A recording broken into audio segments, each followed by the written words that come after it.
ହୋଲି ଆସିଲା କହିଲେ ନଟିଆଙ୍କ ଭିତରେ ଭିତରେ ବେଶୀ ଚଞ୍ଚଳତା ଆସିଯାଏ। ଏଥିପାଇଁ ତାଙ୍କ ବନ୍ଧୁମାନେ ମଧ୍ୟ ତାଙ୍କୁ ହୋଲି ହିରୋ କହନ୍ତି। ଏହି ବର୍ଷ ନଟିଆ ଅନ୍ୟ ଗୋଟିଏ ଯୋଜନା କଲା। ସେ ଟ୍ରାଫିକ୍ ସିଗ୍ନାଲ ନିକଟରେ ଗୋଟିଏ ବାଲ୍ଟି ନେଇ ବସିଗଲା। ଯେତେବେଳେ କେହି ରାସ୍ତାରେ ଗାଡ଼ି ଧୀରେ ଚାଲୁଥିଲା, ନଟିଆ ଟଙ୍କା ଉପରେ ଅଚାନକ ରଙ୍ଗ ମାରି ଦେଉଥିଲା। ଅନେକ ଲୋକ ନଟିଆଙ୍କ ସହି ମସ୍ତି ଭଲ ପାଇଲେ, ଅନେକ ରାଗିଗଲେ। ଏଥିବେଳେ ଗୋଟିଏ ପୋଲିସ ଅଫିସର ଆସିଗଲେ।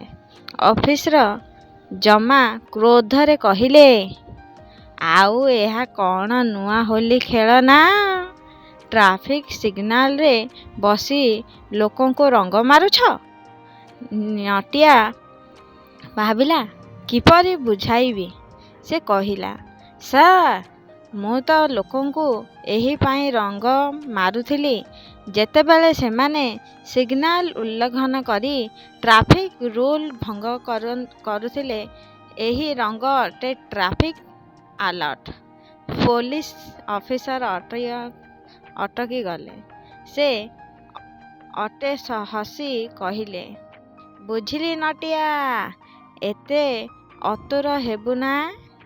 ଶେଷରେ ପୋଲିସ ଅଫିସର ମଧ୍ୟ ଏକ ହୋଲି ରଙ୍ଗ ନେଇ ନଟିଆକୁ ଫୋପାଡ଼ି ଦେଲେ ଏବଂ ସେ କହିଲେ, ଏହା ମୁଁ ତୋର ଜଣେ ଅନ୍ୟ ପ୍ରକାର ଟ୍ରାଫିକ୍ ଆଲର୍ଟ ଦେଲି।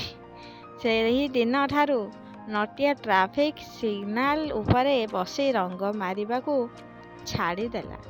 କିନ୍ତୁ ହୋଲିରେ ନଟିଆଙ୍କ ବିନା ସମସ୍ତେ ହୋଇପାରିବ ଅଲଭା।